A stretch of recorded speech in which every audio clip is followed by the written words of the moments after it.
ऋषि पंचमी। भाद्रपद शुक्ल पंचमी ऋषि पंचमी कहलाती है। इस व्रत में सप्तर्षियों की पूजा की जाती है। इस दिन व्रती को स्नानादि से निवृत्त होकर घर की धुली हुई फर्श पर रंगोली बनानी चाहिए और उस पर सप्तर्षियों कश्यप, अत्रि, भरद्वाज, विश्वामित्र, गौतम, जमदग्नि और वशिष्ठ तथा वशिष्ठ पत्नी देवी अरुंधति की स्थापना करनी चाहिए और उनका पूजन करना चाहिए। अंत में कश्यपोत्रिर्भरद्वाजो विश्वामित्रोऽथ गौतमः जमदग्निर्वसिष्ठश्च सप्तैते ऋषयः स्मृता दहन्तु पापं मे सर्वं गृहन्त्वर्घ्यं नमो नमः मंत्र का उच्चारण करके अर्घ्य देना चाहिए। इस दिन व्रती को नमक का सेवन नहीं करना चाहिए। उसे दिन में केवल एक बार सायंकाल ही भोजन करना चाहिए। भोजन में दही और चावल का सेवन करना चाहिए। व्रती को ऋषि पंचमी की कथा का श्रवण भी करना चाहिए। ऋषि पंचमी व्रत कथा। सतयुग में श्येनजित नामक एक राजा राज्य करता था। उसके राज्य में सुमित्र नाम का एक ब्राह्मण रहता था जो वेदों का विद्वान था।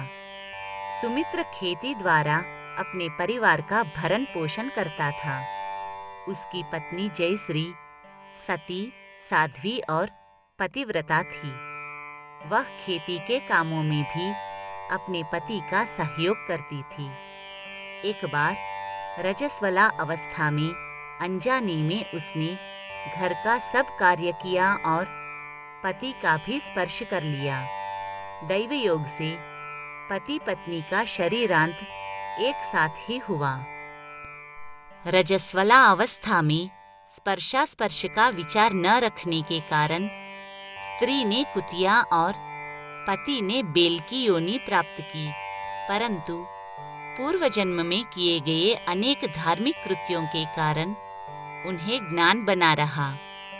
संयोग से इस जन्म में भी वे साथ साथ अपने ही घर में अपने पुत्र और पुत्रवधू के साथ रह रहे थे। ब्राह्मण के पुत्र का नाम सुमित था। वह भी पिता की भांति वेदों का विद्वान था। पितृपक्ष में उसने अपने माता पिता का श्राद्ध करने के उद्देश्य से पत्नी से कहकर खीर बनवाई और ब्राह्मणों को निमंत्रण दिया। उधर एक सर्प ने आकर खीर को विषाक्त कर दिया। कुतिया बनी ब्राह्मणी यह सब देख रही थी। उसने सोचा कि यदि इस खीर को ब्राह्मण खाएंगे तो विष के प्रभाव से वे मर जाएंगे और सुमित को पाप लगेगा। ऐसा विचार कर उसने सुमित की पत्नी के सामने ही जाकर खीर को छू दिया। इस पर सुमित की पत्नी बहुत क्रुद्ध हुई और चूल्हे से जलती लकड़ी निकालकर उसकी पिटाई कर दी। उस दिन उसने कुतिया को भोजन भी नहीं दिया। रात्रि में कुतिया ने बेल से सारी घटना बताई। बेल ने कहा कि आज तो मुझे भी कुछ खाने को नहीं दिया गया, जबकि मुझसे दिन भर काम लिया गया।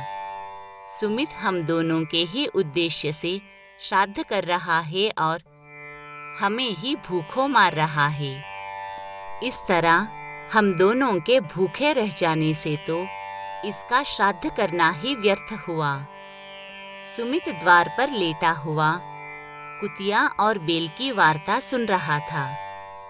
वह पशुओं की बोली भली भांति समझता था। उसे यह जानकर अत्यंत दुख हुआ कि मेरे माता पिता इन निकृष्ट योनियों में पड़े हैं। वह दौड़ता हुआ एक ऋषि के आश्रम में गया और उनसे अपने माता पिता के पशु योनि में पड़ने का कारण और मुक्ति का उपाय पूछा। ऋषि ने ध्यान और योग बल से सारा वृत्तांत जान लिया। उन्होंने सुमित से कहा कि तुम पति पत्नी भाद्रपद शुक्ल पंचमी को ऋषि पंचमी का व्रत करो और उस दिन बेल के जोतने से उत्पन्न कोई भी अन्न न खाओ। इस व्रत के प्रभाव से तुम्हारे माता पिता की मुक्ति हो जाएगी। अनंतर मातृ पितृभक्त सुमित ने ऋषि पंचमी का व्रत किया, जिसके प्रभाव से उसके माता पिता को पशु योनि से मुक्ति मिल गई।